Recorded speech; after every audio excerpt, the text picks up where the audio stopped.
I got to ask you about this NEOM project that you took on in Saudi Arabia. Tell us about it, number one, and then tell us, did it stretch you as a leader? And what did you learn from that whole experience? Well, it's still, I'm still on the board. It's a wonderful, fascinating initiative. It reminds me, look, I mean, it's a big piece of land the size of Pennsylvania that is in the north of Saudi Arabia. It has a long coastline, I think in kilometers, 350 kilometers. It's probably 250 miles or something like this, and about 2/3 of this is on the Red Sea, and the other part is on the sea to Sinai.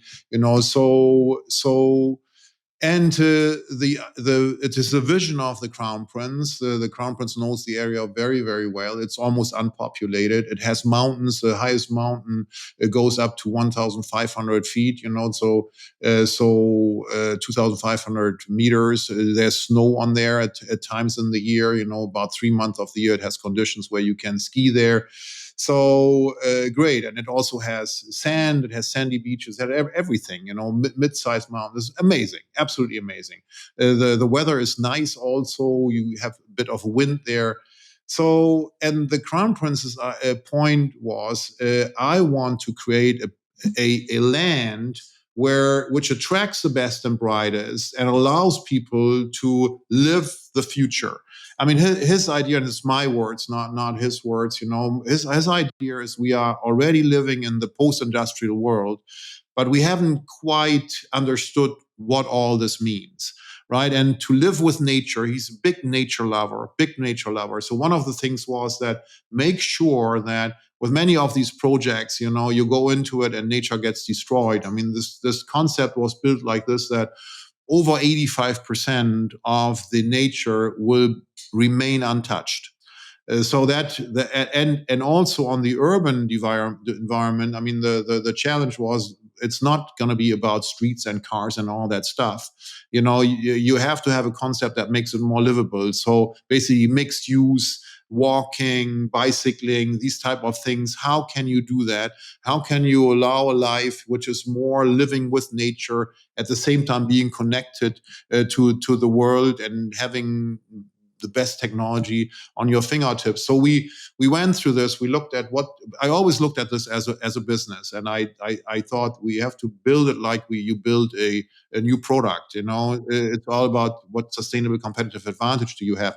And I was extremely happy when we saw that there was some really crazy things like energy, renewable energy. They have wind, they have solar, basically at costs that are lower than the cost of gas and oil, even in Saudi Arabia. So and it's clean energy, So this gives you an enabler that you have at very few places. So one of the first things that we did is roll that out, and as well as the first at scale green hydrogen plant is currently getting built in NEOM, and everybody who's in the energy development wants to go there and see it and work with us. And this goes on and on and on. The question is, how do we have urban living, and what's the concept? What is the concept of transportation in this? And it was fascinating. I mean, absolutely fascinating and wonderful to see.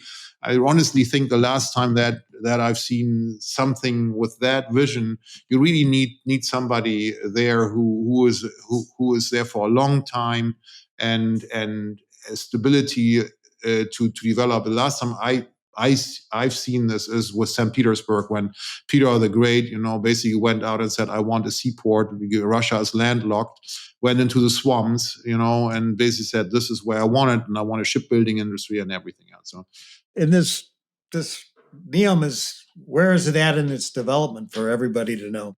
Well, there's a lot of, it's not, many people mistake it as saying it's one city and a lot of focus on the line. But in reality, it is, I stopped counting. I would say it's about 6, 7, 8 developments that are coming at almost at the same time. The one probably that's furthest along is the mountain city, which is going to be open for the Asian Winter Olympics. And there's a lot of stuff that we built there. Then there are some of the islands that are already welcoming people. the good thing is that I think we have seen that sometimes it's better to do it a little bit more staged than doing it all in parallel, right? Because I mean, if you think about this is a magnitude. Think about it. It's the size of Pennsylvania, and if you want to build Pennsylvania in 5 years, that's going to be difficult. And you probably you can do it, but it's probably not going to be the best choice. So what we're seeing here is going to be still very fast compared to everything that has happened so far, but it's going to go obviously in phases, and it's going to be very attractive, very very attractive. I mean, people ask me, so when can I see the whole thing? And I think that you can see bits of it relatively soon, but you will see it continuously evolving, and it will be a success. I'm 100% convinced that it will be a success. I fell in love with it the moment I saw the area, the moment I had conversations with the Crown Prince to understand his vision, and it's really a wonderful vision of for anybody. I'm looking forward to having a place there and spending some time there. It's great. I mean, where do you have that? Mountains, snow, great night under the skies in a desert. You can go swimming. The coral reefs there. These are the only, and the Red Sea has the only coral reefs on this planet that are still fully healthy. The only place, and it's the under, and many people who are diving know this. Probably the best place to do diving these days is in the Red Sea, and you don't even need diving equipment. You put a snorkel on, you go and watch, and you will be like awed, absolutely awed.